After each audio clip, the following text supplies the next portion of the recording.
Chicken arroz caldo naman ang lulutuin natin mga ka-basic. Sobrang sarap nitong recipe, mapaparami ka naman ang kain pag natikman mo ito pang restaurant at level up sa sarap. Mag-shoutout muna tayo ka-basic. Shoutout kay Erwin Lorilla, Sis Maria Nida Salazar Esmeña, Sis Agnes Marivia Cruz from Morong Bataan, at kay Sis Angeline Alcaraz Bautista. Shoutout po sa inyong lahat. Suportahan natin ang bawat isa. Salamat. Maglagay tayo ng konting mantika. Iprito natin ang 7 pieces na manok hanggang mag-golden ang manok ka-basic. Ang manok ay mataas sa mga nutrients na nagpapalaganap ng kalusugan, kabilang ang protina, ilang bitamina, selenium, at choline. Ang mga compound na ito ay maaaring makinabang sa muscle growth, weight management, and brain health. Maglagay tayo ng luya hanggang mag-aroma. Isang buong bawang. Igisa natin hanggang mag-golden ang bawang.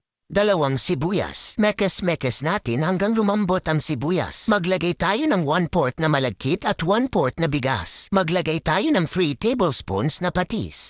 Haluin natin ka-basic. Ilagay natin ang manok. Mekes-mekes natin. Sobrang sarap nito ka-basic. Paki-share, like, and follow mo na rin ang ating page. Salamat. 1 teaspoon black pepper, 2 pieces chicken or cube, at maglagay tayo ng 2 mangkok ng tubig.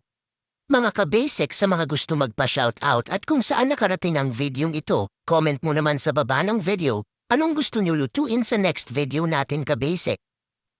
Takpan natin mga ka-basic hanggang sa maluto ang bigas. Check natin time to time para hindi masunog ang ilalim ka-basic. Benepisyo ng bawang: low calorie, boosts immune system, lowers blood pressure, lowers cholesterol, reduce dementia risk. Maglagay tayo ng kasuba. Benepisyo sa kalusugan ng saffron o kasuba.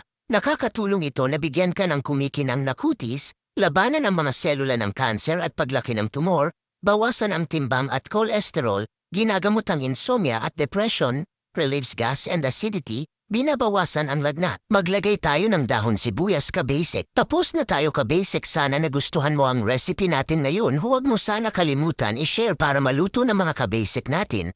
Napakasarap nito kaya subukan mo na rin lutuin ito. Siguradong magugustuhan ng pamilya mo ka-basic. Maaaring magkaroon ng maraming benepisyo sa kalusugan ang luya dahil sa anti-inflammatory, anti-nausea, at iba pang mga katangian nito.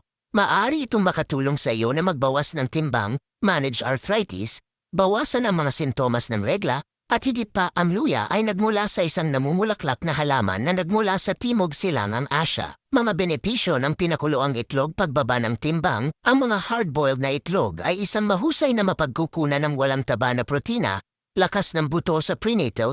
Gumagana rin ang protina sa mga pinakuloang itlog kasama ng vitamina D upang itaguyod ang pagunlad ng prenatal. Nabawasan ang cholesterol, pinagmula ng choline, eye protection, increased mental energy. Salamat sa panunood ka-basic.